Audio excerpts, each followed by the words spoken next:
उतारो। उन्होंने हमारे सॉक्स को भी अंदर से चेक किया।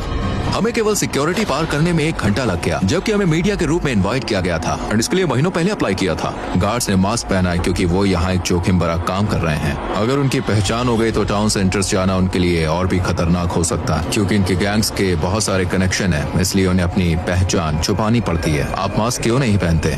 मुझे उनसे आमने सामने बात करनी पड़ती है, उनकी आंखों में देखकर। वो पहले से ही जानते हैं कि मैं कौन हूँ। अब हम रजिस्ट्रेशन रूम में। ये जगह सिर्फ कैदियों के लिए। जब किसी क्रिमिनल को सड़क से पकड़ा जाता है तो उनके पास कोई आईडी नहीं होती और ना ही वो अपना असली नाम बताते हैं, इसलिए उनकी फिंगरप्रिंट और फोटो लेकर उन्हें सिस्टम में एनरोल किया जाता है। एक बार जब वो सी कॉर्ड का परमानेंट पार्ट बन जाते हैं तो वो अपने परिवार और प्रियजनों से हमेशा के लिए संपर्क खो देते हैं, क्योंकि फैमिली विजिट स्ट्रिक्टली मना है। ये भी ध्यान देने वाली बात है कि बड़ी कार्रवाई के दौरान कुछ मासूम लोग गलती से जेल में बंद कर दिए गए। नो कॉन्टैक्ट पॉलिसी की वजह से उनके परिवार को ये तक नहीं पता कि वो कहाँ है या जिंदा भी है या नहीं। कुछ के लिए ये डॉक्यूमेंट्री उनके गायब प्रियजन को देखने का पहला मौका हो सकता है। कैदियों के मॉड्यूल्स में जाने से पहले हम जेल के आर्मरी सेक्शन में गए। ये हिस्सा किसी भी संभावित दंगे के मामले में जरूरी है, क्योंकि यहाँ के क्रिमिनल्स दुनिया के सबसे खतरनाक क्रिमिनल्स माने जाते हैं। हम जो हथियार यहाँ इस्तेमाल करते हैं वो T65 राइफल है, जो कि M16 राइफल जैसी ही होती है। हमारे पास 12 गेज शॉटगन भी है। सिग सॉयर राइफल हमें तंग जगहों में भी आसानी से काम करने देती है। जब क्रिमिनल्स को अरेस्ट कर बस में ले जाया जाता है तो उनके मूवमेंट को रोकने और ऑफिसर्स की सुरक्षा के लिए कई तरह की हथकड़ियां और जंजीरें लगाई जाती हैं। क्या यहाँ पे कभी दंगा हुआ है? अभी तक कोई भागने की कोशिश नहीं हुई। यहाँ हमारे पास सबसे खतरनाक क्रिमिनल है।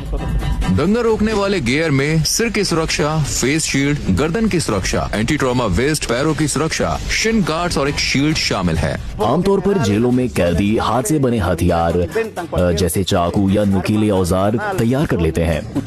उनकी पूरी सुरक्षा की जाती है। आप देख सकते हैं उनके पैरों की भी सुरक्षा होती है। क्योंकि जेल बहुत बड़ी है, हमें बस से जाना होगा।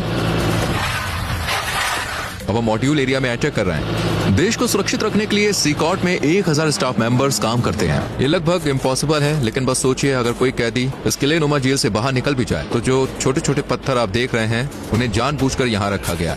इन पत्थरों पर चलते ही आवाज होती है जैसे अलार्म बज गया हो। ऐसे में चुपचाप भागना नामुमकिन है। क्या उन्होंने भागने की कोशिश की? नहीं। क्या वो कोशिश कर सकते हैं? मुश्किल है, क्योंकि उन्हें कई सिक्योरिटी रिंग्स पार करने होंगे। सी कॉर्ट को एक अलग अलग जगह पर अपनी पूरी इंफ्रास्ट्रक्चर के साथ बनाया गया है, जिसमें इलेक्ट्रिकल और सीवेज सिस्टम भी शामिल है, ताकि बाहरी रोक टोक ना हो सके। अगर बिजली कट जाए या पानी की सप्लाई रुक जाए तो सिस्टम्स और पावर प्लांट से 1 हफ्ते तक काम कर सकते हैं। मुझे बहुत एक्साइटमेंट हो रही है। अब हम दुनिया के सबसे खतरनाक क्रिमिनल्स के आमने सामने होने वाले हैं। माहौल काफी तनावपूर्ण है। अब हम एक